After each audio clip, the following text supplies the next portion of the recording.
Divorce ஆகுறதுக்குன்ற ஜாதக காரணங்கள் இருக்குது, ஜோதிட காரணங்கள் இருக்குது. ஜோதிடருக்கு தெரியும் என்ன பண்ணாலும் இந்த மணமகனுக்கு திருமணம் நடக்கும், அந்த திருமணம் முறிவுக்கு போகும்னு தெரியும். ஆனால் அந்த இடத்துல சொல்ல முடியாது.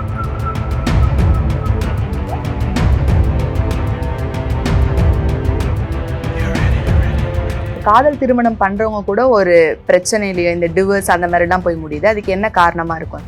கல்யாணத்துக்கு முன்னாடி எப்படி காதலிச்சுக்கிட்டு இருந்தாங்களோ அதே நிலையில மனநிலையை தொடர்ந்துகிட்டே இருந்தாங்கன்னா தான் வந்து அந்த காதல் வாழ்க்கை, அந்த திருமண வாழ்க்கை நல்லா இருக்கும்.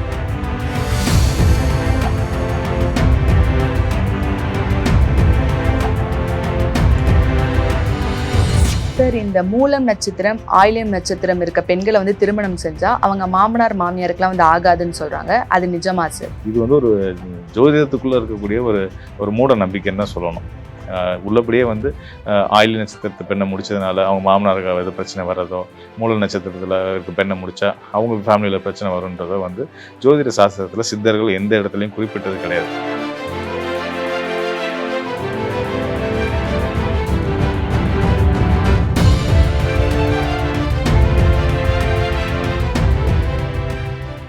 சார், இப்ப திருமணத்துல ஒரு நாள் பார்த்து, ஒரு நல்ல நேரம் பார்த்து, ஜோதிடர்கள்லாம் பார்த்து ஒரு திருமணம் செஞ்சு வைக்கிறாங்க. அப்பயுமே அந்த திருமணத்துல ஒரு பிரச்சனைகள்லாம் வருது. அதுக்கு என்ன காரணமா இருக்கும் சார்?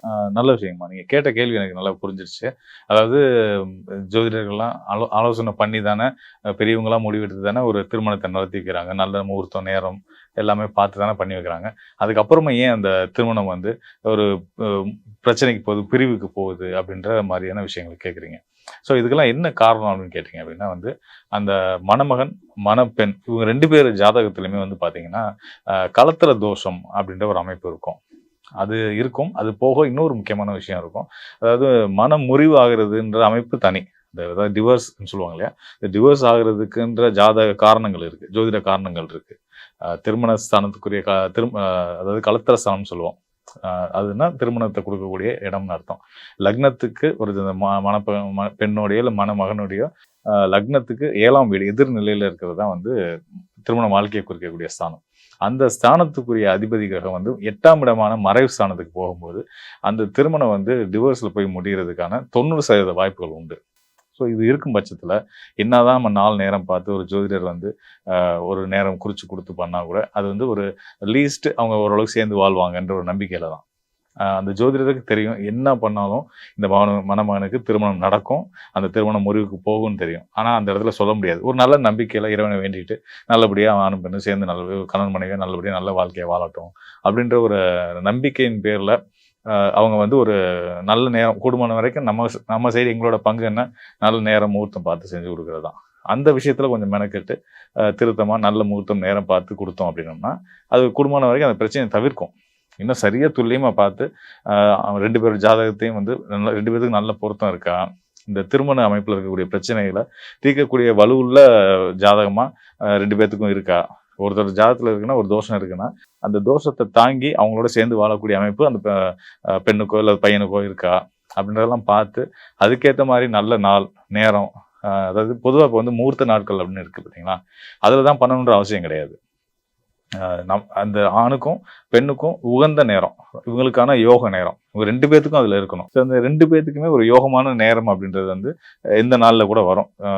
ஒரு அடிப்படையாக சில விஷயங்கள் வச்சுருக்காங்க. நல்ல நாள், நல்ல மாதம், தமிழ் மாதங்களில் இந்த மாதங்களில் திருமணத்துக்கு உகந்த மாதம், சுபகாரியங்களுக்கு உகந்தது, இந்தந்த கிழமைகள் சுபகாரியத்துக்கு உகந்ததுன்னு வச்சுருக்காங்க. அந்த மாதிரி நாட்களை தேர்ந்தெடுத்து அந்த நாட்களில் வரக்கூடிய நட்சத்திரம் 2 பேரோட அந்த மணமகனுக்கும் மணப்பெண்ணுக்கும் உகந்த நட்சத்திரமாக இருக்கும் பட்சத்தில் இதெல்லாம் பார்த்து பண்ணி வச்சாலும் கூட ஓரளவுக்கு தாக்கு பிடிப்பாங்க.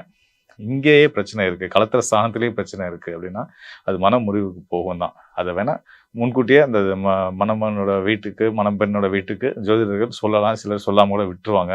இதே செயல் என்ன நடக்கட்டும்னு விட்டுருவாங்க. ஸோ இதுதான் வந்து நீங்கள் கேட்ட கேள்விக்கான பதிலாக இருக்கும்னு நான் நம்புகிறேன். சார், இப்ப இந்த செவ்வாய் தோஷம், சர்ப தோஷம், தார தோஷம் அப்படிலாம் சொல்றாங்க. இது மட்டும்தான் காரணமா இருக்குமா, இல்ல இதை தாண்டி வேற ஏதாவது காரணங்கள் இருக்கா சார்? பொதுவாக இன்னைக்கு வந்து வரன் தேடக்கூடிய பெற்றோர்கள் எல்லாருமே வந்து இந்த செவ்வாய் தோஷம் அப்படின்றத பற்றி ஜோதிடர்கள் சொல்லியிருப்பாங்க, சர்ப தோஷம் பற்றி சொல்லியிருப்பாங்க, இந்த தார தோஷத்தை கூட நிறைய பேர் தெரிஞ்சு வச்சுருப்பாங்க. ஆனால் அதுக்கான காரணங்கள் தெரியாது. ஆனால் இதை தாண்டியுமே நீங்கள் கேட்ட மாதிரி நிறைய காரணங்கள் இருக்குது. ஒரு திருமணம் வந்து ஒரு திருமண வாழ்க்கை பிரச்சனையில் தான் இருக்கும் அப்படின்றதுக்கு நிறைய காரணங்கள் இருக்குது. இப்போ நீங்கள் சொன்னதை தாண்டி இன்னும் சில காரணங்கள் நான் சொல்கிறேன். அதாவது ஒரு சில ஜாதகர்களுக்கு அவங்க லக்னம் ஒரு காரணமா இருக்கும். அதாவது உபய லக்னம்னு சொல்லுவோம். 4 மூலையில வரக்கூடிய ராசிகள், அதாவது மிதுனம், கன்னி, தனுசு, மீனம், இவங்க எல்லாருமே வந்து உபய ராசிகள். இந்த உபய ராசிக்கு வந்து திருமணம் வந்து எப்பயுமே பிரச்சனையா தான் இருக்கும். பொதுவாகவே பிரச்சனையா தான் இருக்கும். அதாவது பிரிவுக்கு போகணுன்ற அவசியம் இல்லை. பிரச்சனைகள் வந்து மித்தவங்களை காட்டிலும் கொஞ்சம் கூடுதலா இருக்கும். காரணம் என்னன்னு கேட்டிங்கன்னா, இந்த 4 ராசியிலையும் லக்னமா பிறக்கக்கூடியவங்களுக்கு, அந்த கன்னி ராசி கன்னி லக்னமா பிறக்கிறவங்க, மிதுன ராசி மிதுன லக்னமா பிறக்கிறவங்க, தனுசு ராசி தனுசு லக்னமா பிறக்கிறவங்க, மீனம் லக்னமா பிறக்கிறவங்க, இவங்க எல்லாத்துக்குமே திருமணத்தை கொடுக்கக்கூடிய ஸ்தான அதிபதி தான் பாதகாதிபதியா வருவார். இந்த பாதகாதிபதி அப்படின்றது வந்து பாத்தீங்கன்னா ரொம்ப பொல்லாத கிரகம். அதாவது பகை கிரகங்கள்னு சொல்லுவோம் சில கிரகங்களை, ஒவ்வொரு ராசிக்கும் ஒவ்வொரு கிரகங்களுக்கும். அதை விட அதிகப்படியான ஒரு கெடுதியை செய்யக்கூடியது யாருன்னா இந்த பாதகாதிபதி. இந்த பாதகாதிபதி தன்மை நிறைய இடங்கள்ல ஜோதிடர்கள் வந்து இந்த பாதகாதிபத்திய தொடர்பை கவனிக்காம திருமணம் முடிச்சு வைக்கிறதுனாலே சில பிரச்சனைகள் வருதை நம்ம பார்த்துருக்கோம். ஸோ இவங்களுக்கும் இயல்பாவே இது ஒரு காரணமா, லக்னமே ஒரு காரணம் அமைஞ்சிருது. இந்த லக்னத்துல பிறந்ததுனாலேயே திருமண வாழ்க்கையை கொடுக்கக்கூடிய கிரகமே பாதகாதிபதியா வந்துடுறதுனால திருமண வாழ்க்கையில நிறைய கசப்புகள் இருக்கும். ரொம்ப ரேரா ஒரு சிலருக்கு அந்த லக்னத்துல பிறந்தா கூட அவங்க லக்னாதிபதியும் அவங்க திருமணத்தை கொடுக்கக்கூடிய அந்த பாதகாதிபதியும் ஒருத்தருக்கு ஒரு நல்ல நிலையில தொடர்புக்கு வர வாய்ப்பு உண்டு. அப்படி வரவங்களுடைய வாழ்க்கையில திருமண வாழ்க்கையில் பிரச்சனைகள் இருக்காது. இது ஒரு ரீசன். இதுக்கு அடுத்ததா வந்து களத்திர ஸ்தானம் வந்து பிளவுபடுறது. அதாவது திருமண ஸ்தானத்துல வந்து இருவேறு 2 கிரகங்கள் அமர்ந்து அது இருவேறு நட்சத்திரங்கள் அமரும் போது வந்து அது கடுமையான தாரதோஷமா வரும். பாதகாதிபத்திய தோஷம், இந்த தாரதோஷம். அதுக்கு அடுத்ததா வந்து திருமண ஸ்தானத்துக்குரிய கிரகத்தோட, திருமணத்தை கொடுக்கக்கூடிய கிரகத்தோட, அது எந்த கிரகமா இருந்தாலும் கூட அதனோட ராகு சம்மந்தப்படும் போது கண்டிப்பா வந்து மேரேஜ் வந்து பிரச்சனைக்கு போகும். இதெல்லாம் வந்து இந்த மாதிரி பல காரணங்கள் இருக்கு. இது போக செவ்வாய் தொடர்புடைய பல காரணங்கள் இருக்கு. சூரியனும் இதுல ஒரு காரணமா வருது திருமணத்துக்கு. சூரியன் வந்து களத்திர ஸ்தானம் 7ஆம் இடம்னு சொல்லக்கூடிய திருமண ஸ்தானத்துல சூரியன் அமர்ந்துருச்சுன்னா கல்யாணம் குதிரை கொம்புன்னு சொல்லுவாங்க. அவ்வளவு ஈஸியா மேரேஜ் நடக்காது. அது ஒரு ரீசனா இருக்கு. இது மாதிரி பல காரணங்கள் இருக்கு. சனி இருந்தால் அது மாதிரி ஒரு விதமான அசுப கிரகங்கள், சனி, சூரியன், ராகு, இவங்கெல்லாம் வந்து திருமண ஸ்தானத்துல இருக்கும்போது அதுக்கேற்ற மாதிரியான பிரச்சனைகள் இருக்கும். வெறுமனே செவ்வாய் தோஷம் மட்டும் இதுதான் காரணம், ராகு சர்பதோஷம் மட்டும்தான் காரணம் எடுத்துக்க முடியாது. தாண்டி நிறைய காரணங்கள் இருக்கு. காதல் திருமணம் பண்றவங்க கூட ஒரு பிரச்சனையிலயோ இந்த டிவோர்ஸ் அந்த மாதிரி எல்லாம் போய் முடியுது. அதுக்கு என்ன காரணமா இருக்கும் சார்? ஆமாம்மா, நீங்க நல்ல கேள்வி கேட்டீங்க. ஆக்சுவலா வந்து இந்த காதல் அப்படின்றது வந்து அது ஒரு தனி ஸ்தானம்.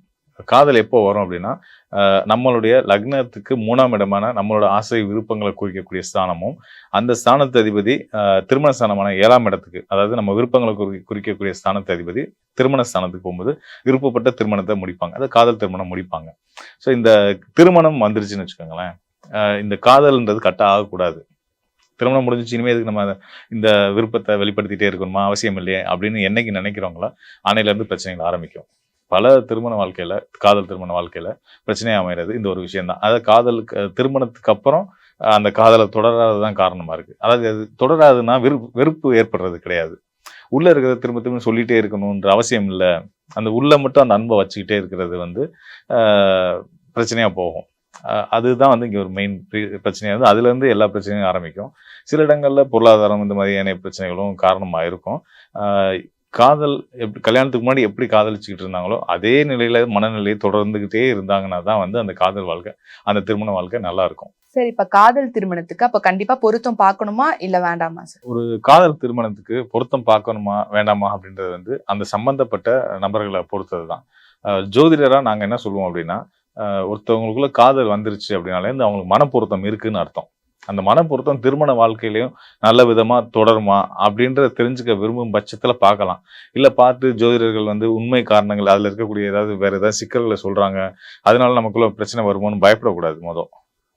என்ன சொல்றாங்களோ அப்ப அந்த பிரச்சனைக்கான தீர்வு என்னன்றதையும் கேட்டுக்கணும். தீர்வுனா நம்ம சொல்றது வந்து பரிகாரம், வழிபாடு அந்த மாதிரி மட்டும் கிடையாது. நம்மளுடைய மனநிலை, ஜோதிடத்தை பொறுத்த வரைக்கும் நமக்கு கிரகங்களால வரக்கூடிய பிரச்சனைகளை நம்மளோட மனநிலை, மைண்ட் செட் மூலியமா தான் சரி பண்ண முடியும்.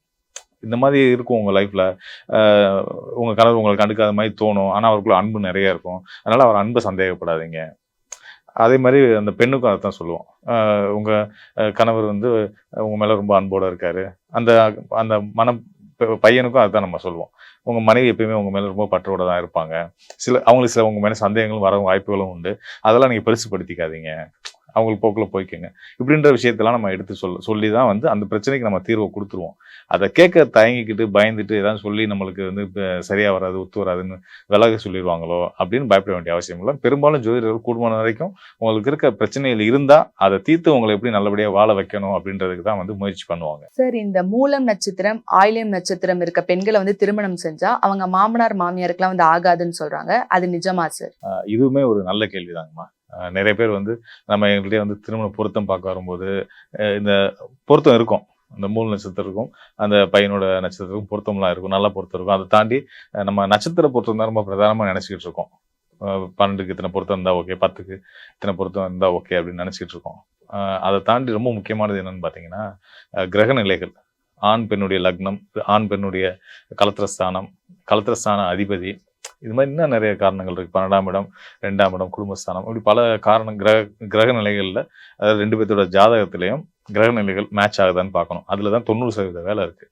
நம்ம இப்போ கம்ப்யூட்டர் தட்டினா உங்கள் ராசிக்கும் மணமன் ராசிக்கும் மணப்பெண் ராசிக்கும் பொருத்தம் இத்தனை இருக்குது, 10க்கு இத்தனை பொருத்தம் இருக்குது, 12க்கு இத்தனை பொருத்தம் இருக்குது அப்படின்றது வந்துடும். அது வந்துட்டா பொருத்தம் வந்துருச்சு அப்படின்னு அர்த்தம் கிடையாது. அதோட ரொம்ப முக்கியமானது வந்து பார்த்தீங்கன்னா கிரக நிலைகளை ஆய்வு பண்ணி 2 பேர்த்துக்கும் அப்போ தான் வந்து நமக்கு சரியான பொருத்தம் இருக்குது இல்லைன்ற முடிவுக்கு வர முடியும். ஆனால் அது மக்களுக்கு தெரியறது இல்லை. இது அதில் நீங்கள் கேட்ட மாதிரி இப்போ ஒரு ஆயில்ய நட்சத்திரம் ஒரு பெண் இருக்காங்க, ஒரு மூல நட்சத்திர பெண் இருக்காங்க அப்படின்னா இவங்களுக்கு பொருந்தாத நட்சத்திரமே பொருந்தக்கூடிய நட்சத்திரமே இல்லையானா கிடையாது. 27 நட்சத்திரத்தில் கிட்டத்தட்ட மூல நட்சத்திரத்துக்கு 15 நட்சத்திரம் பொருந்தும். பொருத்தம் வந்துருச்சுல முடிச்சிடலாம்ல, அது ஒரு விஷயம். அதே போல் ஆயில்ய நட்சத்திரத்து பெண்களுக்குமே வந்து ஒரு 12 நட்சத்திரத்துக்கு மேலே பொருத்தம் வரும். அப்போ பொருத்தம் நட்சத்திர பொருத்தம்லாம் வந்துடும். இது வந்து ஒரு ஜோதிடத்துக்குள்ளே இருக்கக்கூடிய ஒரு மூட நம்பிக்கைன்னு தான் சொல்லணும். உள்ளபடியே வந்து ஆயில்ய நட்சத்திரத்து பெண்ணை முடிச்சதுனால அவங்க மாமனாருக்கு எது பிரச்சனை வர்றதோ, மூல நட்சத்திரத்தில் இருக்க பெண்ணை முடிச்சா அவங்க ஃபேமிலியில் பிரச்சனை வரும்ன்றதோ வந்து ஜோதிட சாஸ்திரத்தில் சித்தர்கள் எந்த இடத்துலையும் குறிப்பிட்டது கிடையாது. சித்தர்கள் தான் நமக்கு வந்து ஜோதிடத்தை கொடுத்தவங்க. அவங்களோட குறிப்புகளில் அப்படி ஒரு சுவடே கிடையாது. எல்லா நட்சத்திரமும் நல்ல நட்சத்திரம் தான், எல்லா கிரகங்களும் நல்ல கிரகங்கள் தான். அது எங்கெங்கே அமைஞ்சிருக்கின்ற பொறுத்து தான் அது நல்ல பலன்களை செய்யும். நான் சொன்ன மாதிரி என்கிட்ட வரன் பொருத்தம் பார்க்க வரவங்க வந்து இந்த ஒரு காரணத்தை சொல்லி அது வேணான்னு சொல்லுவாங்க. நான் உங்களுக்கு இப்போ உங்கள்கிட்ட சொன்ன மாதிரி இந்த விஷயங்களை இன்னும் கூடுதலாக விலக்கி சொல்லி தாராளமாக முடிக்கலாம். பொண்ணோட ஜாதகம் பையனுக்கு ரொம்ப அருமையாக பொருந்தும். உங்கள் குடும்பத்தோட வளர்ச்சிக்கே இந்த பொண்ணு வந்து மகாலட்சுமி போல இருந்து உங்கள் குடும்பத்தை காப்பாற்றுவாங்க அப்படின்ற விஷயத்தெல்லாம் எடுத்து சொல்லி நல்லபடியாக திருமணத்தை முடிச்சு வைப்போம். இது ஒரு ரீசன், இது வந்து ஒரு தவறான நம்பிக்கை தான். ஆயில்ய நட்சத்திரம் மூல நட்சத்திரம்னா குடும்பத்துக்கு ஆகாதுன்னு சொல்றது வந்து ஒரு தவறான நம்பிக்கை. நன்றி சார். நன்றி.